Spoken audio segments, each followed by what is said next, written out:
beautiful friendship.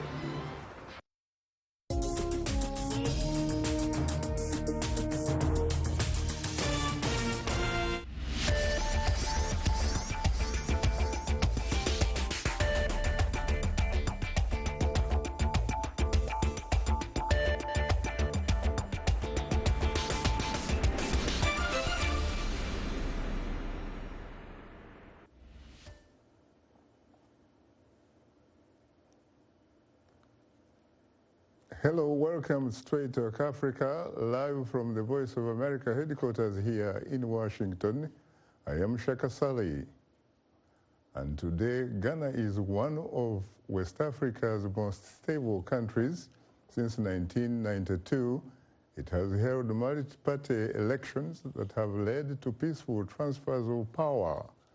Today, we turn our focus to a prominent force in Ghana's political history, former First Lady Nana Konadu Agyeman-Rawlings. She has just written a book called It Takes a Woman. VOA's Paul Ndiho has more on the story. This is particularly because you have probably heard of the saying that behind every successful man, there is a strong woman. Nana Konadu Agyeman-Rawlings, Ghana's former First Lady, is a perfect example of one. She was thrust into the political limelight when her husband, Jerry John Rawlings, seized power in Ghana in successive coups, first in 1979 and then in 1981. He ruled the country until 2001.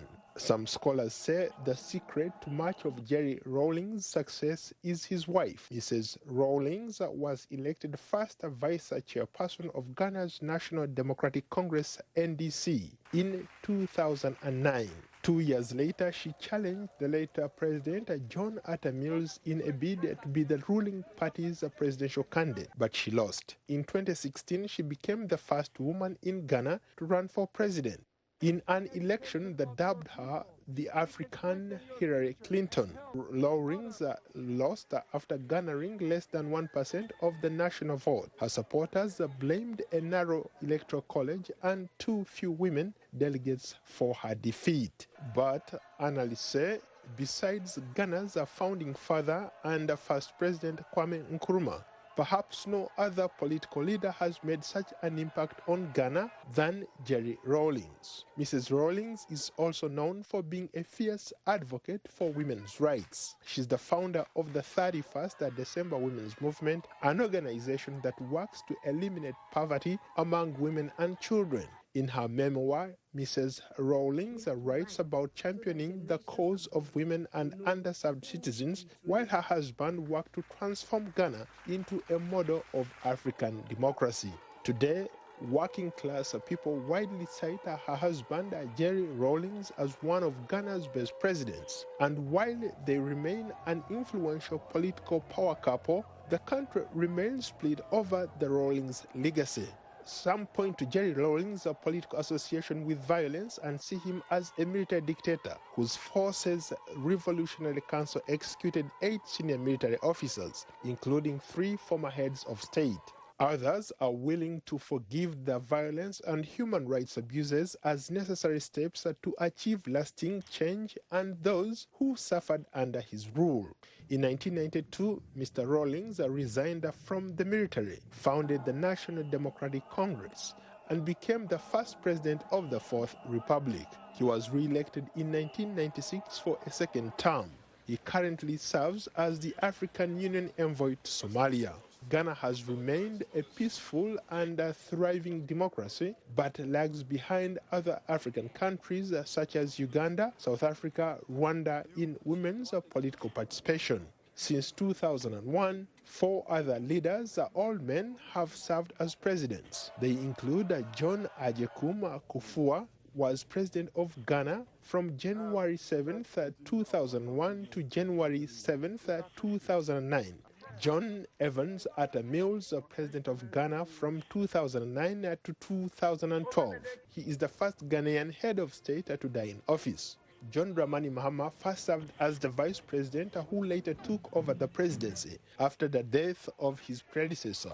John Mahama was later elected and served a full term to January 7th, 2017.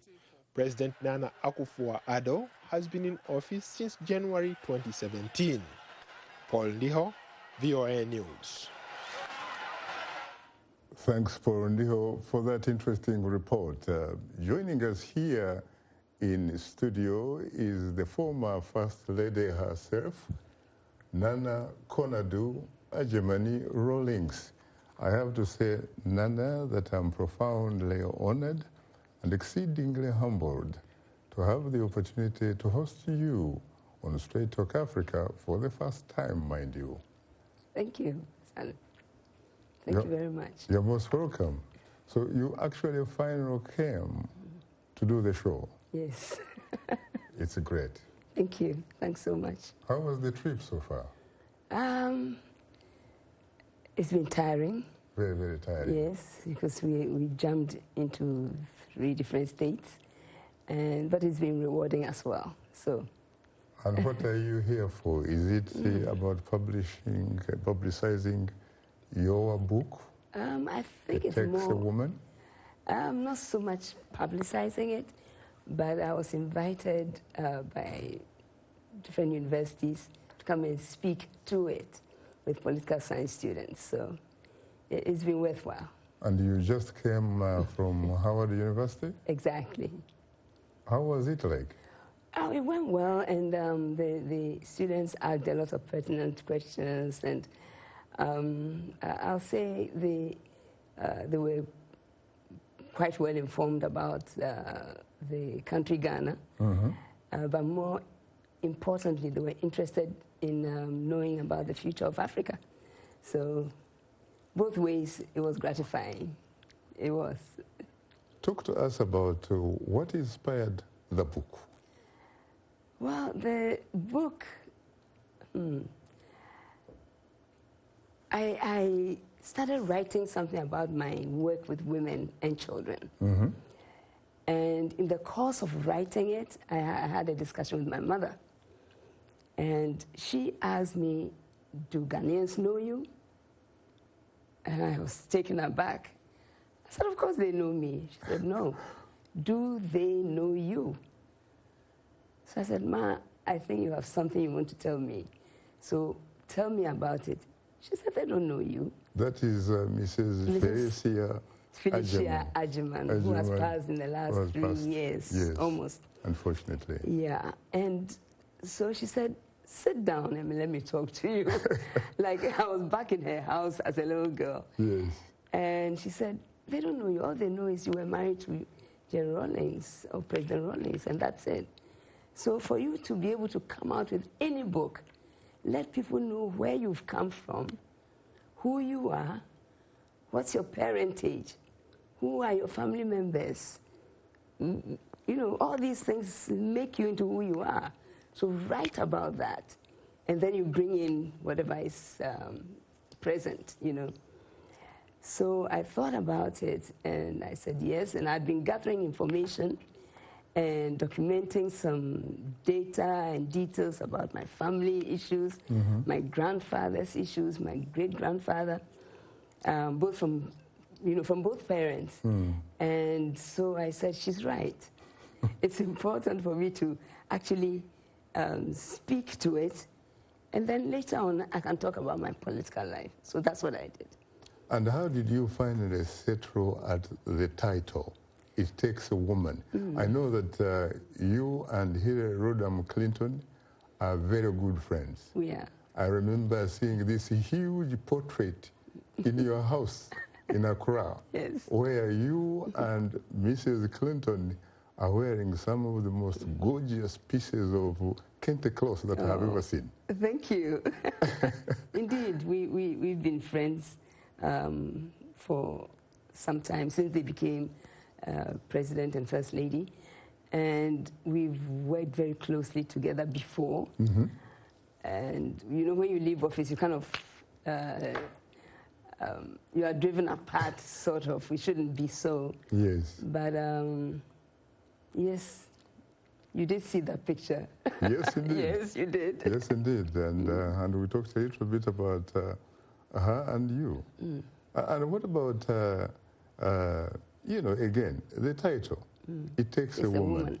And you know as well as I do that your friend also has a book which basically says it takes a village to raise a child. Yeah.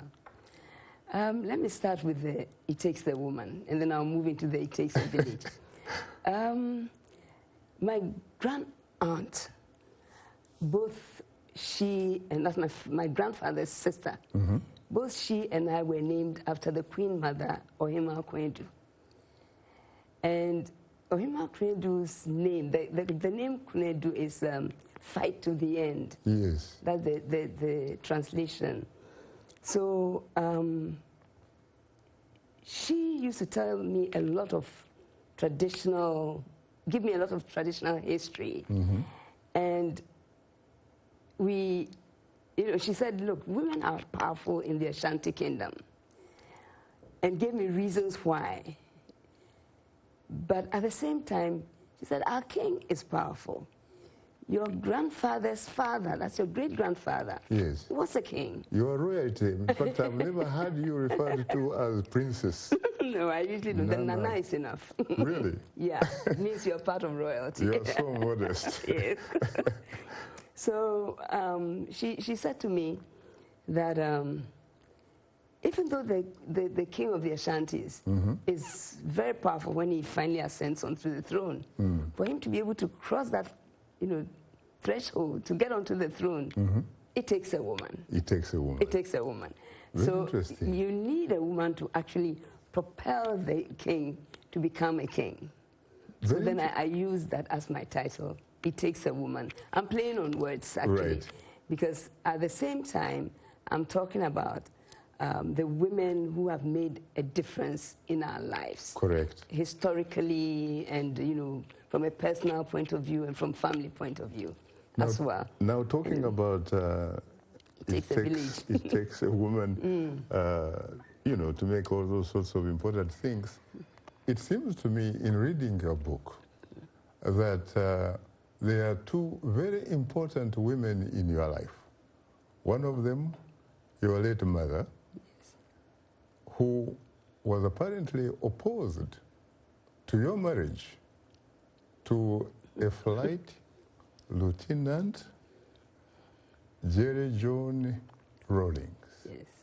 And also, apparently, Flight Lieutenant Jerry John Rawlings' mom herself was not particularly enthusiastic about the whole thing. Yeah.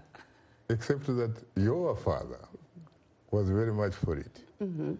Now, would you believe that if in fact your father had supported your mother, we probably wouldn't be talking about such a book? Yes, maybe. Maybe, but who knows? When two people are in love, who knows? That you can actually maybe turn your back on family issues and still go ahead, because it is done. I may not have done it because of my upbringing. Right. But yeah, you may be right. But it may not have happened. But what did your mom particularly have against, not particularly Jerry John Rawlings, but the fact that he was identified with the armed forces, that he was an army officer? I think in those days there was a misconception that army officers practice their strength first on their wives and then their children. A misconception. Really? Yeah. But because people will be like, you're going to marry a military man. Are you not afraid he's going to beat you? I'm like, nah. Oh, you're going to marry a policeman? What if he's beating you? So no. What did you... It's a misconception. What about you? What did you particularly admire about the flight... Sally, have you read my book? Of course I have. I know you met at Achimota. No. You first met in another school, but then later really you were in the same class at Achimota. Absolutely. The school of, it reminds me, Kwejira Agre. Exactly. Yeah? Yes. Yeah, you met there. You know, it is very interesting because for some strange reason, it's not only Ghanaians or Ashantis that happen to be very conservative when it comes to perceptions about army officers. Oh. Where I come from, Uganda, Yes. I also happen to have been in the armed forces. I was not, unlike Jerry John, I was not a pirate, but I was a paratrooper. Oh. And I was an officer and a gentleman. But I remember a friend of mine in Uganda who once said, if I had met you in that smart uniform, as smart as it might have been, I would have run away to the nearest tall grass. See? So it's not only Ghana then? No. And not only my mother, even your friend. Yes. Yeah, I don't know what it is, but I think it also has something to do with a huge misconception and stories that we hear about the police, the military, as we were growing up. Today, it's a little more, I think it's a little less because the military camps are within the cities. But in those days, they were far removed from the cities. And to go to any camp, I mean, really, you're asking for trouble. It's very interesting. It may not be true, but that was what the misconception was about. What is interesting is that both, for example, Ghana and Uganda were basically colonies really of Britain. British, yeah. And when you think about it, the last time I checked, the husband of Queen Elizabeth II happens to be a military man. He really is. And her sons and grandsons. You see? Very interesting. Very interesting. Yeah. Now, how has this book been received so far? First and foremost, at home. At home, I've done very little publicity on it. I did only one launch, and a number of radio stations have asked me to speak to it, and television stations as well. I saw you on Metro Television. Oh, you did? Yes. Ah, yeah. Okay, I remember. Yes, that's true. I think that the other producers had actually read the book before inviting me. Right. As against the Metro TV one, which had not been read thoroughly before being invited. So the latest interviews have been pretty much in-depth and have been quite thorough. And at the same time, it has delved into the whys and whats and, you know, and the main content of the book, which for me is better. Right. So after doing this program, don't just your program, I mean the program in the US, we have another program in the UK towards the end of the month. And then we have other programs again in the US and other universities. It's been sort of, so I believe that I can say without any possible doubt that it's going pretty well. Now, for those who may be interested in your book, Yes. It Takes a Woman, Yeah. how can they get it other than Amazon? Amazon and Barnes and Nobles in the US. And what about in Africa? In Ghana, it's in the university library, university bookshop, and all the, I haven't done well, it just escaped me. All the, there's some bookshops in almost every region that you can find this book. It's Can one get it, for example, in the Kenyan capital, Nairobi? maybe not. Why? Why not? I haven't been able to do that.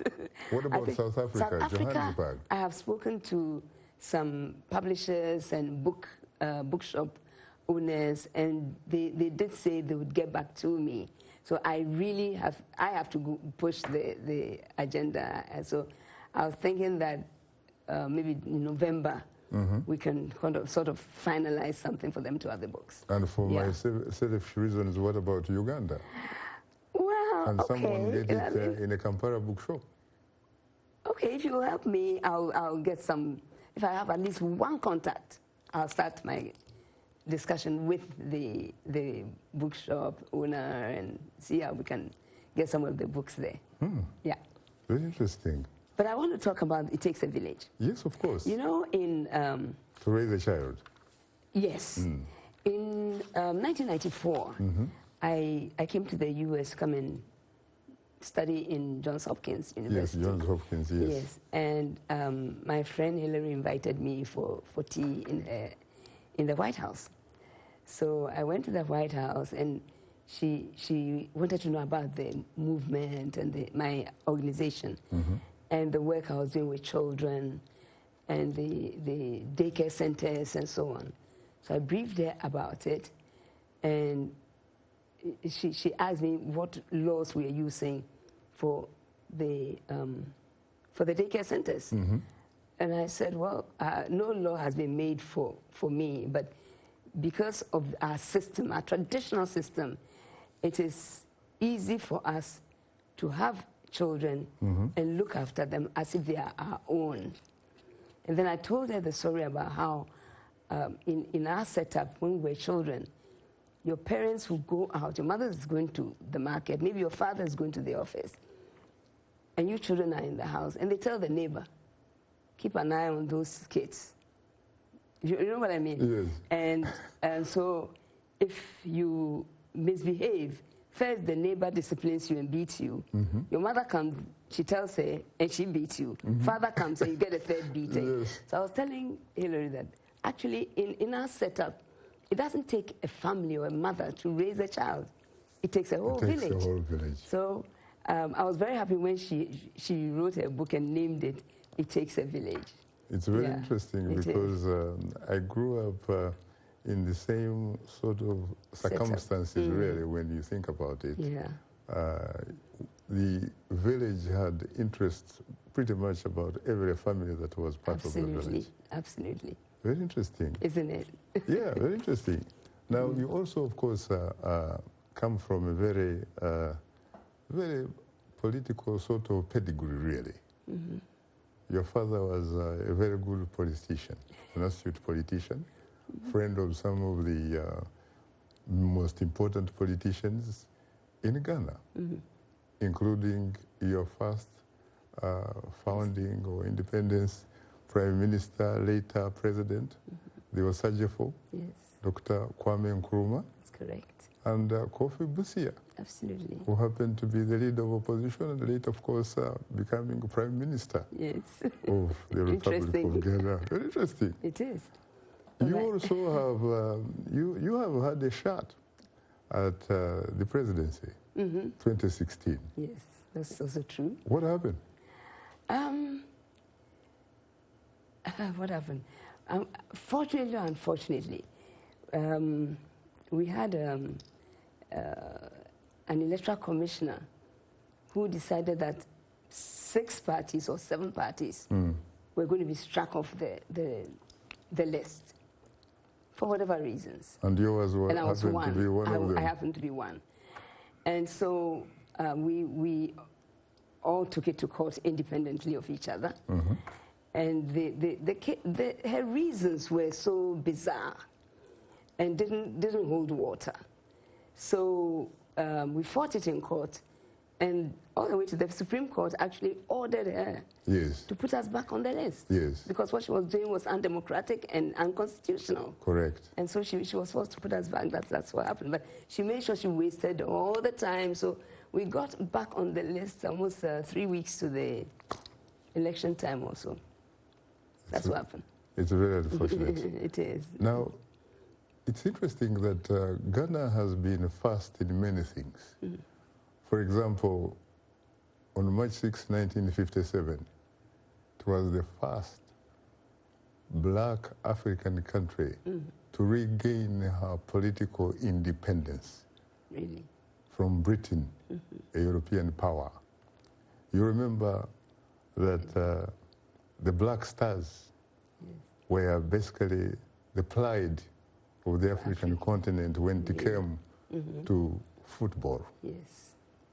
Your friend, the late Kofi Annan, was the first black man to be the Secretary General of the United Nations. That's correct. And he seems to have done a remarkable job. He sure did. Any particular reason why Ghana, for example, has not been the first country on the African continent to produce a president who happens to be female? That distinction, of course, goes to another West African country, Liberia. That is where you had the first democratically elected female president, Ellen Johnson Sirleaf. Yes. Any particular reason why Ghana fell short of that? Because you, even culturally, you do have, for example, communities like the former Ashanti Kingdom, and probably the Akan people, really, where you can inherit through female. Yes. Your cultures are matrilineal. Yeah, that's correct. Whereas most of Africa is patrilineal. Okay. You're absolutely right. Shaka, I have not given this very deep thought, but because if you look at the amount of work that I personally did on getting women to be recognized as an absolute part of nation building and national development. And they accepted it as well. The women accepted it. And you look at partisan political activity, how we move forward and fight for what we believe in. But at the same time, we will not put ourselves up for that election. We rather support another person and push and work hard, really assiduously, to get that person elected. So we need to look into our psyche, our being, and try to understand why. I think that part of the reason, and I may be wrong, but I think part of the reason is very traditional. These traditional setups that actually hinder the girl child? No, the girl, originally, but now the girl child's position has been magnified and improved upon. So, and a lot of laws have been made to protect us, the girl child, and to even get more women into universities and all that. But there's still this traditional thing that, while I'm saying it takes a woman to put the Ashanti king on the stool. That's right. Yes, but after the enthronement, then we take a back seat. And how come, in fact, a woman cannot become queen? In some areas, yes. In some areas, yes. Yes, in some areas, yes. But there are queen mothers. Yes, queen mothers, of course, are there, yes. And I can share this with you. Queen. Yes. I can share this with you, that years ago, my father got me to sit with Prempeh II and have a discussion with him. A lot of the information I got from him as well. And then again with Opokuwari, the one who came after him. I've been to Opokuwari school in Kumasi and spoken to the students. Yeah, just like I had also to go to Prempeh College, where one of your former presidents, of course, John Kufuor, went to school. Yes. That's correct. That's correct. And, you know, he asked me to speak to them because it was on the basis of where the Queen Mother was and how she was placed in the, you know, lineup. The hierarchy. In the hierarchy. Order. Yes. And how, through British colonialism, they made sure that they reversed it and actually kept the women at a certain level because they couldn't deal with the truthfulness of the Queen Mothers. And yet they were doing the right thing back indeed. in England. Indeed. Indeed. Very interesting. And because they couldn't deal, because when the Queen Mother says it's no, it's no. She doesn't back away. When it's yes, it's yes. She doesn't back away. So they couldn't deal with the Queen Mothers and thought, you know, let's get these men out of the way and just make the men in charge. And then if the women want to be part of it, they can select the king and move back to the kitchen kind of thing. So you have these nuances that we're having to still grapple with. Very interesting. What about, I mean, when I think about it, you have actually been in leadership since you were really very, very young. That's true. For example, at the university, Yes. at the Kwame Nkrumah University of Science and Technology. Yeah. You, the last time I checked, you were a leader in Africa Hall. Yes, that's true. Huh? That's correct. You were in African Hall, Africa Hall. And when you were first lady, you also became president. You became president at one time of the 31st December Women Movement. Yeah, which I helped to found. Really, with the second one, it was more political than anything else, because the leader of the revolution was saying that we must have a situation where everybody is part of the change that is going on in Ghana. But you couldn't see visibly any women with them on anything. And if we're going to all be a part of the change that's going on, and we don't see women, then it's just a change for men, right, Shaka?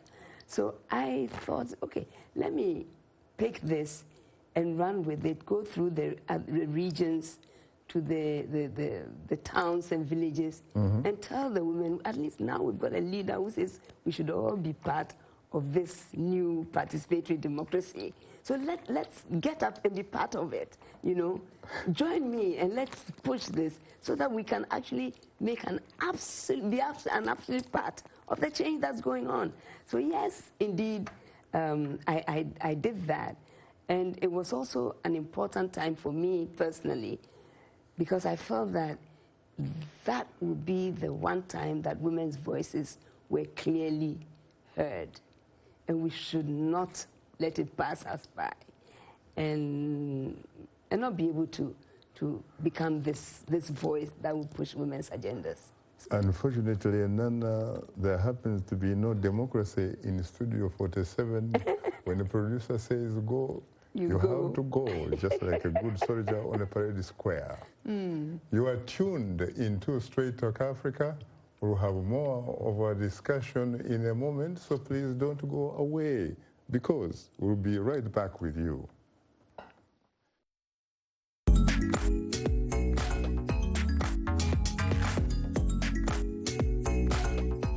Voices, we're talking about the news and issues you're talking about, sharing stories of development and growth across Africa, around the world, and in our lives. Topics that inform, empower, and change the rules. It's time for Our Voices with me, Haiti Adams Fitzpatrick, and Hadiza Kiari, and Ayan Bior, and Orion Itangi Shaka. It's time for Our Voices.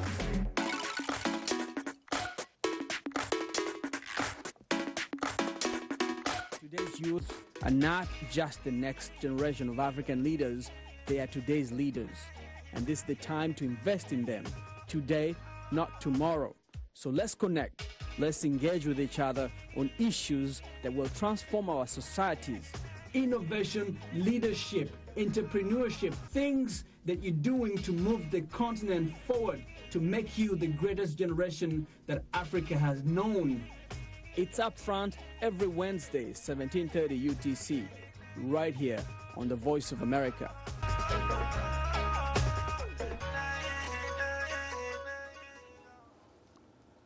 We appreciate all of the audience feedback. Straight Talk Africa streams every Wednesday on Facebook, You can watch our show there and leave a comment. Now let's look at what's on tap for next week's program.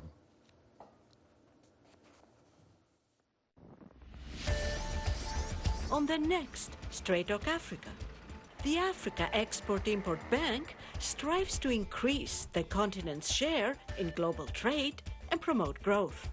Afrexibank and the future on the next Straight Talk Africa.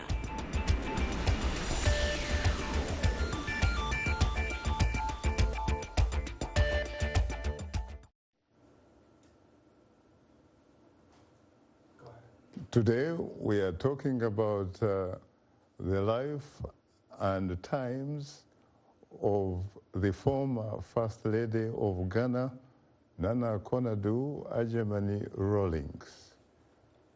And I have to say, of course, that again, I am profoundly honored and exceedingly humbled to have the opportunity to host you on Straight Talk Africa. Thank you. You're most welcome. Yes? Yes, I can hear you.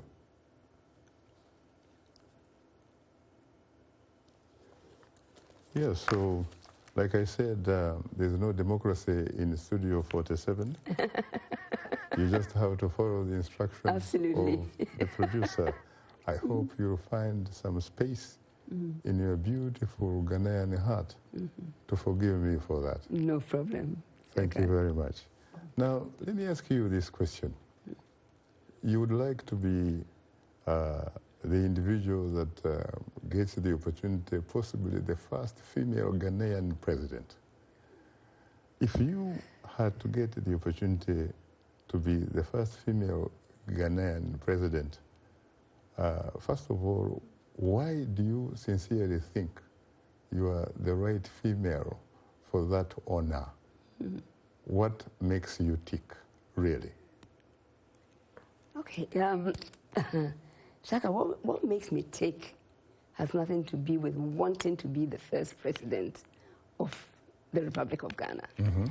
I would say that the institutions that we have in our country that really need to be strengthened, whether we like it or not. Those are the institutions that can actually buffer us and guide us through this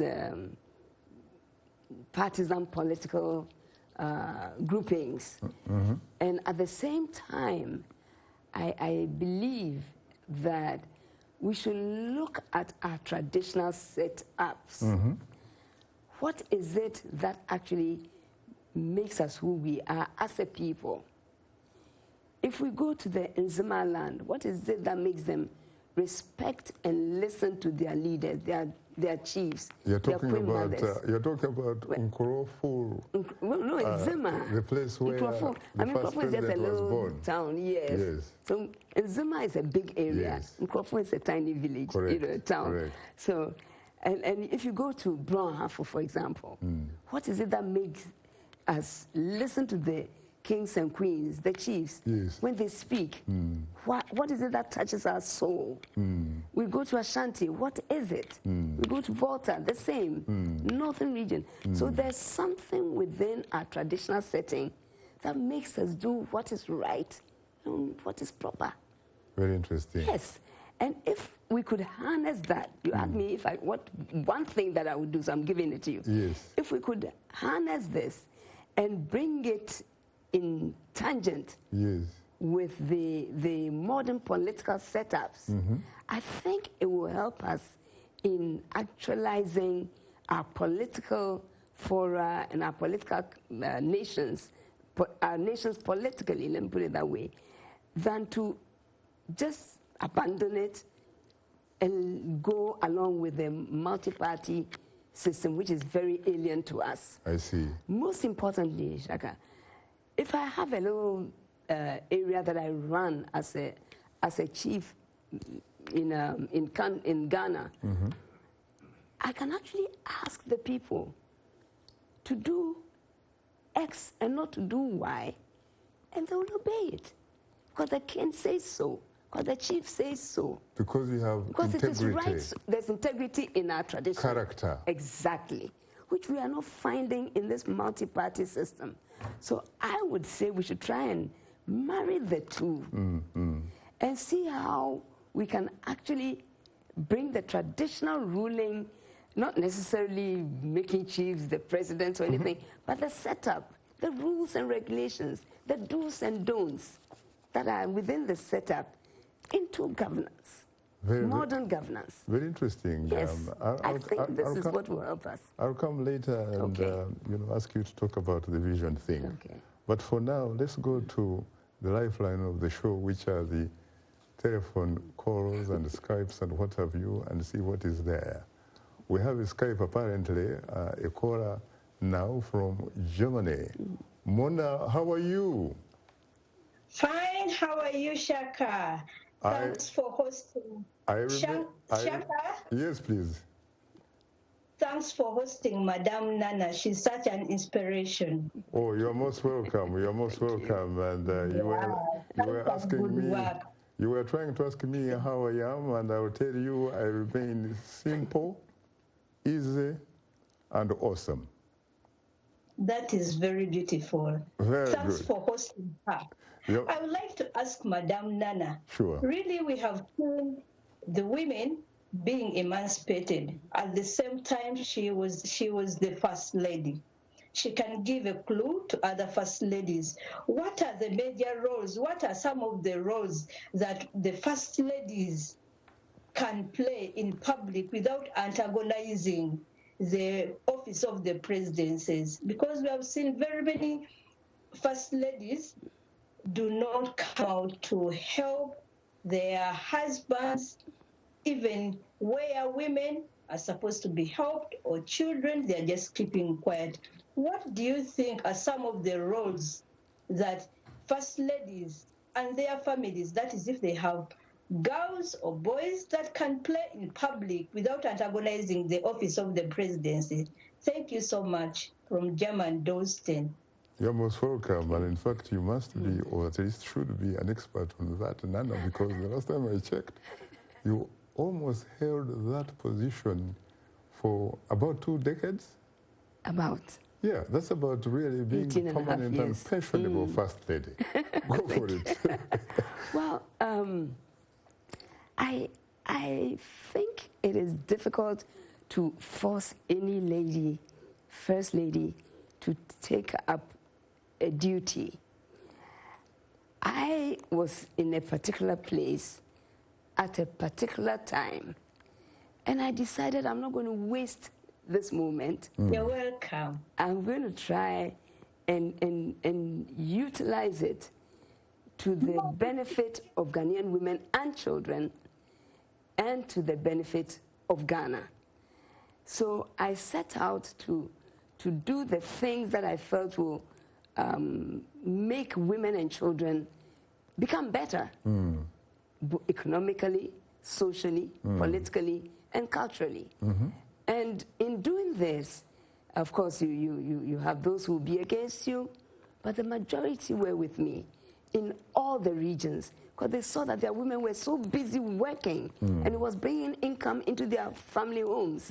So I think the individual must take that decision. I went to IFAD in Rome, Italy. They invited me, because they were asking me, what can we do to get the rest of the first ladies on the continent to do something that you're, like what you're doing. IFAD is a UN organization? It is a UN organization. Agriculture? Agriculture, yes. The Agriculture Fund and Development. And I said, you can't force them. You can invite all of us and ask each one what they would like to do. I am doing a multifaceted project, you know, with a multifaceted approach. Maybe we can get somebody to do children, get somebody to do orphans, somebody to do the health of children, somebody to do women, women's issues on something, or the environment, but get them into their comfort zone. Yes. Don't force anybody. So they had this conference, and the women were themselves saying what they wanted to do. And IFAD supported all the women of Africa even if you had one thing that you wanted to do with orphans, Really? they would, oh yes, absolutely. They and so delivered. at the time, everybody delivered. Yes. I don't know about now, what is happening, but I think it's important if we can get women interested in something. Our First Lady, I think, is doing something on maternal health, so you can always get somebody to deal with maybe teenage pregnancy. Somebody else in another country can look at the diseases that affect children and help to reduce it. And so there's so many things that can be done just to propel their countries in a positive way. No, I think that during that period when you were First Lady of the Republic of Ghana, you must obviously have been done and been involved in a lot of things. But if you were to kindly put a finger on something that is very important to you and to the people of Ghana, what would you say, for example, that was the most important decision that you made? And two, what about, if any, the single most regrettable decision that you were able to make during that same period? Wow, that's tough. I think I'll put my hand on the early childhood development centers.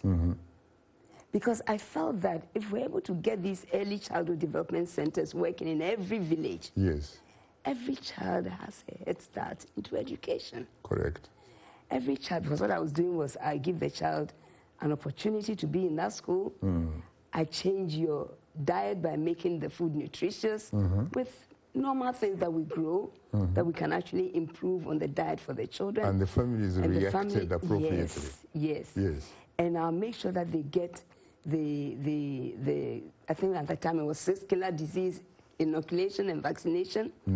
And, you know, little things that made the children better than they were, so that the children at some point will become the multiplier changes that will happen in the villages. So today, for example, I have young people who come to me and they say, like, we would never have gone to school. Really? Yes, but because of you, we have our master's degree. And how does that feel? Oh gosh, so good. Really good. I mean, but I'm talking about the one thing that you have asked, but you need to have that and something to make it comprehensive. Right. But you asked me for one, so I've given you one. What about the And single most regrettable? The single most regretful thing is the fact that I was not able to let Ghanaians know that I was not getting any money from the government. Right. Not 1 cent. Really? Yeah, I literally had to travel every time I needed to get something for women and children. I was going to, in those days when nobody was going to China, I was. Every 2 years I was in China. Really? Yeah, I was in Japan, I was in Austria, I was in the United States, I was in, name it, anywhere that I could get help. You had very good relationships with the People's Republic of China very Absolutely. early on. I know that. You know that. Yes, because you showed me, for example, one of the most beautiful theaters anywhere in Accra, Beirut, which is a handwork it was. of the Chinese at the time. Yeah. When nobody was doing business with Right. them. So it's a regrettable thing for me because I was not able to tell the story, which I think in my next book I will do so. So everybody thought that the state was giving me money. I didn't get any money from the state at all. At all. So if I felt that there was a program running that I could get more women to be involved in it, then I started going to the minister and begging them that, look, this program will be very good if you bring more women into it, because they can do X, Y, Z, and they will earn an income. But the guys will still be in charge. I mean, I'm not saying they should take over or anything like that. And that kind of worked in some places, but that was rare. Really? Most of the money was coming from outside, and I was not able to tell my story. So everybody thought, yeah, she had it easy. She had money from the government. No, not a cent. Why didn't you sell the idea to the president, who also happened to be your husband? For him to give us money? Yes. Oh, you're kidding me? No, let me tell you a story. But your husband, one thing I know about him, sincerely, I think he's a believer in what I would call social, economic, political justice. Absolutely. For all. Yes, but that's where it ends. It has not stretched over to giving his wife something. You mean he just talks the talk, does not walk the talk? No, I don't mean that. Yeah. He believes it. Yes. And so he's working towards it. But in stretching it to me, I think he just felt it was a conflict of interest. Really? Yeah, absolutely. Because the first time we were looking for a huge oven to work and bake more bread and be able to send it to various hospitals and so on, because I was making money from that as well. I was supplying gari and palm oil to the armed forces from the women. Yes. And then I send the money back to them so they can continue producing. The first time I went to him, because the executives were like, we want to buy a bigger oven. Why don't you go to your husband and ask him if he can give us a loan, which we will pay, And I keep saying I stupidly said yes, I'll go and check. And I went to the seat of government, the castle. They were having a meeting, so I was waiting. And his ADC came and said, he said he will see you in 2 minutes. So don't make it long because they're busy. I said, no, just one little thing. So I asked him, I told him that, we're wondering if he can put in a word with the Minister of Finance to give us a loan of just 250,000 at that time, CDs. What would that be, for example, in US dollars? At that time, it may have been maybe $25,000. About $25,000. About $25,000, yeah. And he said, what did you say? So I repeated. He said, yeah, I've heard you doing this with the women and all that. And I told him, we will pay you. We will pay it back to the state. He said, but if you're going to pay, then go to the bank. If you're worth your salt, go to the bank. I said, I should go to the bank. Yes, go to the bank. So I said, okay. So it's a no then. Yes. He said, I said, go to the bank and use your skills to get the money. But suppose you had gone to the bank manager, Nana, and said, the president is behind this. Oh, no, I can't do that. Why? It's not ethical. It's not right. But you were adding value to Ghanaians. I know. Originally we had gone to the bank, and the bank asked for a collateral. Security. And nobody had the security. In the long run, we used my mother's house. Really? Yes, to be able to get the loan to buy the oven. Why did your mother agree to because she be part of believed that? in the quality of the work I was doing. It and takes she believed, a woman. Oh yes, it takes a woman. Yes. It absolutely does. I like that. Now, Nana, let's talk about the vision thing. What is your vision for Ghana?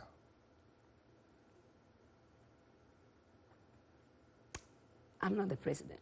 You are not the president, but you are a leader. Yeah, I'm just stating for a fact that I am not the president. And you an aspiring president?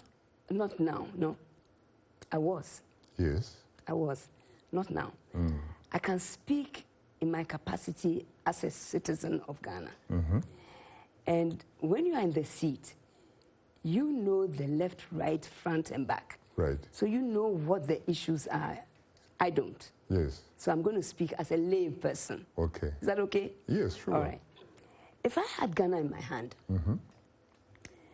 I've said one thing already about trying to bridge the traditional and the the... Karicho? And what? Karicho? Yeah, the culture with modern politics. Because I feel that if we are able to do that, it will recondition all our minds into knowing that it's important to care about Ghana and make Ghana work. And then through that, we would also know that if everybody were pilfering from Ghana, Ghana cannot stand on its feet. So that is one thing, other thing that I will try to use tradition to address. Because as we were growing up, we were all told that for you to steal, it's not nice when you say it in English. For you to take money that is not yours, let the money get embarrassed. Let me put it that way. I think you understand it better. It is not only illegal, but it's immoral and unethical. Totally immoral and unethical. So, and the traditional thing can sometimes reinforce our behavior and our behavioral patterns to such an extent that there are certain things that we would just not do if we just put ourselves into a traditional setting. So that's one thing that I think we should look at. The second thing, Shaka, is the fact that if we look at our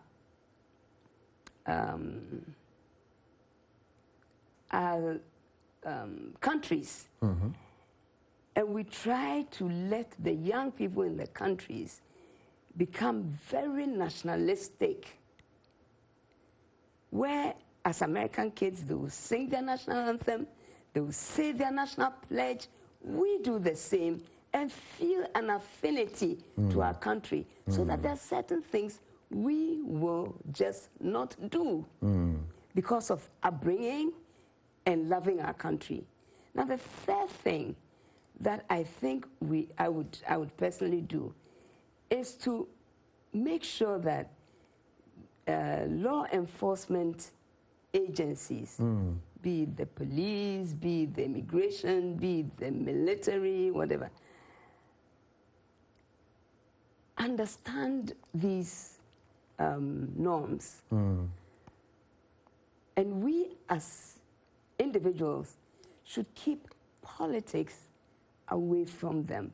Partisan politics, because it's good when every human being in Ghana understands the political issues. It's very good. Understands. But not partisan. Yes. So that they can do their work without fear. To put their country above everything else. To put the country above everything else. These are the three things I think I will look at. The introductory package suggested that Ghana is a democratic nation. And it is true that you have had several peaceful transitions of power from one party to another, from one individual to another. But if I may ask you this question, Nana, who is the primary stakeholder of Ghana? Is it the average Ghanaian citizen? It should be. But is it the Ghanaian citizen? But it should be. Right. Yes, and that's why we all have to be responsible. Well, absolute responsibility. Unfortunately, it seems to me that, again, as far as my producer is concerned, we probably need another edition. Okay, good. On that note, our distinguished guest is the former First Lady of Ghana, Nana Konadu Agyeman-Rawlings. Thanks to our audience for tuning into Straight Talk Africa. In the meantime, get better, not bitter Ghana, and please remember to keep the African hopes alive.